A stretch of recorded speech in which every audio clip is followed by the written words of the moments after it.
The term we're going to look at, or the word we're going to look at, is feud and feudal vassal.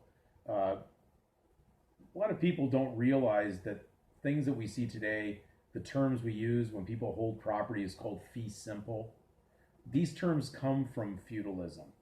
And when we look at the word feudal vassal, its meaning is manservant, of all things, a servant of man.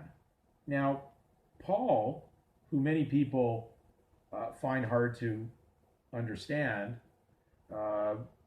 haven't realized that he was warning you about being that in the system, because you become you become a feudal vassal when you actually take on the burden of this, because there's no way you could say you're not working for men or obeying men rather than God when you participate in legal. So a feudal vassal, being a manservant, we look at 1 Corinthians 7:23.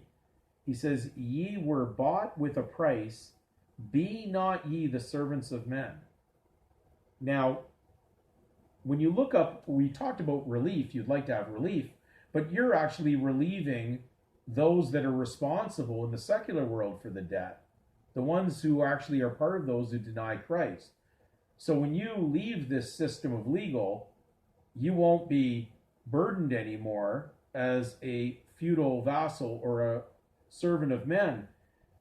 But the word relief popped up under when I was researching feudal vassal, and it says it's a payment made by the heir of a feudal vassal to the overlord on taking over an estate.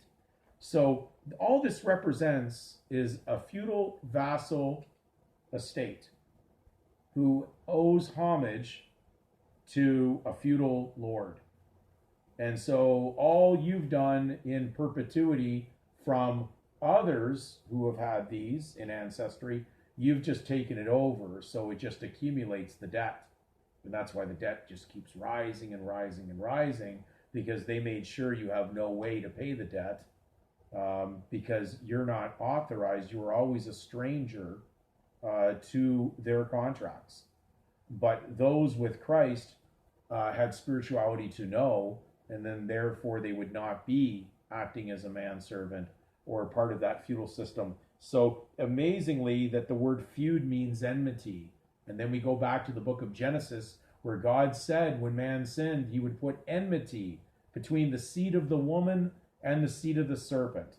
So wouldn't it make sense that there's two titles showing up on these documents? The seed of the woman, which came from Eve, who was known as the mother of the living, and then the seed of the serpent, which are those that deny Christ and follow Satan and his government. So we have a lot to digest. I know this was a lot of videos in this section of time that I've taken on this Friday to put these together. But I hope that you take the time, because they're not 20-minute or 30-minute or 2-hour videos.